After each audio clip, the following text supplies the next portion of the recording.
Hello guys, how are you? Hope you are doing well and welcome back to my YouTube channel once again. तो आज की इस video में मैं बात करने जा रहा हूँ बैंक स्टेटमेंट से रिलेटेड जितने भी क्वेश्चंस हैं उन पे।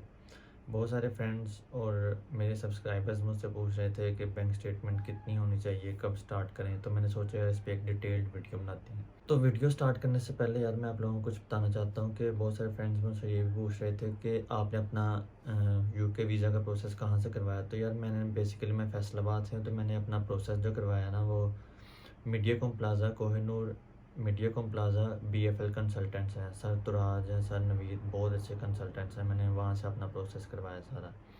अगर आप लोग भी अपना प्रोसेस करवाना चाहते हैं तो मैंने नीचे वीडियो के डिस्क्रिप्शन में अपने इंस्टाग्राम और फेसबुक का लिंक डाला है, तो आप मुझे वहाँ पे जाके फॉलो कर सकते हैं और मुझे मैसेज कर सकते हैं। मैं आपको गाइड करूँगा हर तरह से इंशाल्लाह। तो चलो चलते हैं वीडियो की तरफ। तो बेसिकली बैंक स्टेटमेंट का पहला क्वेश्चन ये है कि बैंक स्टेटमेंट होती क्या है। बैंक स्टेटमेंट यार सिंपल सी बात है, बेसिकली आपका जो बैंक अकाउंट है ना बैंक में, उसकी जितनी भी आपने ट्रांजैक्शंस की हैं, कैश विड्रॉ कराया, डिपॉजिट करवाया, जो भी करवाया, उसकी जो समरी होती है ना, सारी डिटेल होती है, उसे बैंक स्टेटमेंट कहते हैं। और दूसरे नंबर पे ये बैंक स्टेटमेंट चाहिए क्यों होती है? बैंक स्टेटमेंट यार इसलिए चाहिए होती है कि जब आप यूके यूनिवर्सिटी में अप्लाई करते हैं ना, यूनिवर्सिटीज़ वाले पूछते हैं, वो इंक्वायरी करते हैं, मतलब कि यूनिवर्सिटी वाले यार जज करते हैं, मतलब देखते हैं कि जो स्टूडेंट हमारे पास स्टडी वीज़ा के लिए आ रहा है, इसका मकसद स्टडी करना है या फिर इधर आके इलीगल हो जाना या काम करना। तो इसको चेक करने के लिए वो देखते हैं यार कि इसका जो फाइनेंशियल स्पॉन्सर है, इसकी मदर या फादर इतने मतलब कि अफोर्ड कर सकते हैं इसका लिविंग एक्सपेंस वगैरह और फीस या नहीं। तो इसलिए ये बैंक स्टेटमेंट हमें चाहिए होती है।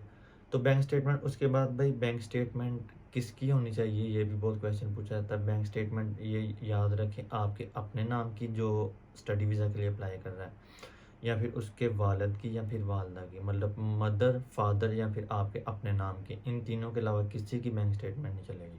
इसके बाद फिर अकाउंट आया था कि अकाउंट कौन सा होना चाहिए। अकाउंट यार मैटर नहीं करता, आप सेविंग्स अकाउंट भी ओपन करवा सकते हैं, करंट अकाउंट भी ओपन करवा सकते हैं, तो दोनों की स्टेटमेंट चल जाएगी। उसके बाद अकाउंट ओल्ड होना चाहिए या न्यू, ये भी मैटर नहीं करता। मैंने जब अपनी बैंक स्टेटमेंट स्टार्ट करवाई थी तो मेरा अकाउंट आई थिंक मैंने बैंक स्टेटमेंट स्टार्ट करवाने से तकरीबन कोई 1 से 2 दिन पहले मैंने ओपन करवाया था, तो ये मैटर नहीं करता। अगर आपका 90s का अकाउंट है आपके फादर या मदर का, तो वो भी चीज़ मैटर नहीं करती, सिर्फ आपने बैंक स्टेटमेंट शो करवानी होती है। उसके बाद कौन सी बैंक अच्छी है बैंक स्टेटमेंट के लिए, ये बात लाजमी याद रखें कि बैंक स्टेटमेंट के लिए ना सभी बैंक्स अच्छी हैं। सिर्फ इस बात का आपने ख्याल रखना कि जो बैंक है ना वो स्टेट बैंक ऑफ पाकिस्तान से ना रेगुलेट होनी चाहिए, मतलब कि उससे रजिस्टर्ड हो तो वो उसकी बैंक स्टेटमेंट एक्सेप्ट होगी। अदरवाइज़ दूसरी बैंक जो स्टेट बैंक ऑफ पाकिस्तान से रजिस्टर्ड नहीं है, रेगुलेटेड नहीं है, तो उसकी स्टेटमेंट एक्सेप्ट नहीं होगी। उसके बाद क्वेश्चन आ जाता है कि इसमें जो पैसे जमा करवाते हैं आप उसे निकाल भी सकते हैं या फिर नहीं। तो आपका या जो रिक्वायर्ड अमाउंट है ना, जितने पैसे आपको चाहिए बैंक स्टेटमेंट के लिए, उससे ऊपर अगर आपके पास पैसे हैं ना, तो आप उससे विड्रा भी करवा सकते हैं, डिपॉजिट भी करवा सकते हैं, ट्रांजैक्शंस वगैरह कर सकते हैं इजीली। तो उसमें ऐसा कोई इशू नहीं है, मैंने खुद ट्रांजैक्शंस वगैरह की थी सारी। इसके बाद फिर मोस्ट इंपॉर्टेंट क्वेश्चन आ जाता है कि बैंक स्टेटमेंट जो है वो कितनी होनी चाहिए।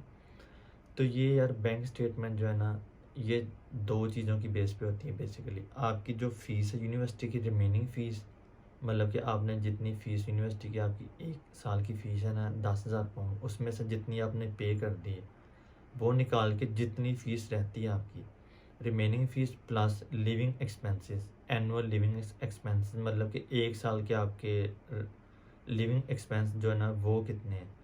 तो according to UKVI rule, UK के मुताबिक आउटसाइड लंदन, अगर आप लंदन के अलावा किसी और सिटी में रह रहे हैं, तो उसके जो लिविंग एक्सपेंस है ना पर एनम, वो 9,207 आई थिंक, हाँ 9,206 या 207 इतने। अगर आप लंदन में रह रहे हैं तो उसके 12,006 पाउंड है पर एनम लिविंग एक्सपेंसेस।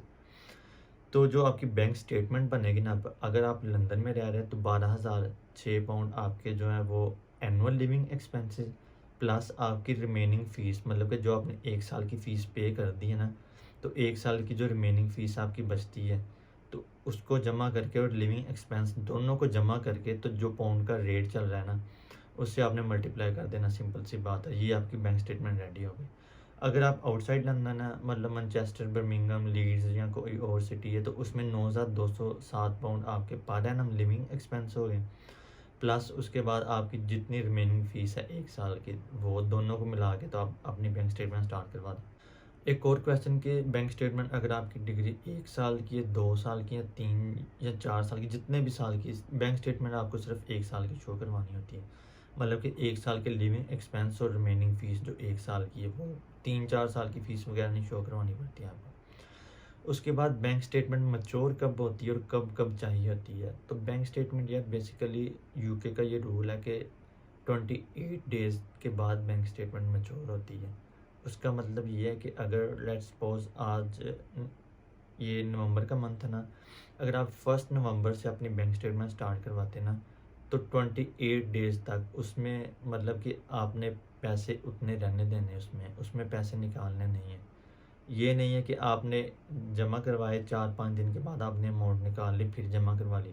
वो निकाल सकते हैं, लेकिन रिक्वायर्ड अमाउंट से अबव जो अमाउंट है ना, वो निकाल सकते हैं।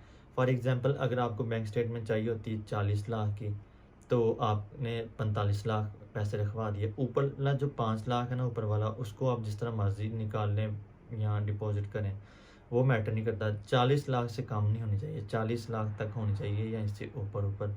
तो फिर आप 28 डेज़ तक चाहिए, 28 डेज़ तक मतलब कि कंप्लीट आपके अकाउंट में पैसे पड़े रहने चाहिए। उसके बाद फिर आपकी बैंक स्टेटमेंट मैच्योर होगी। तो बैंक स्टेटमेंट बेसिकली जब आप कैश लेटर के लिए अप्लाई करते हैं ना, तब चाहिए होती है।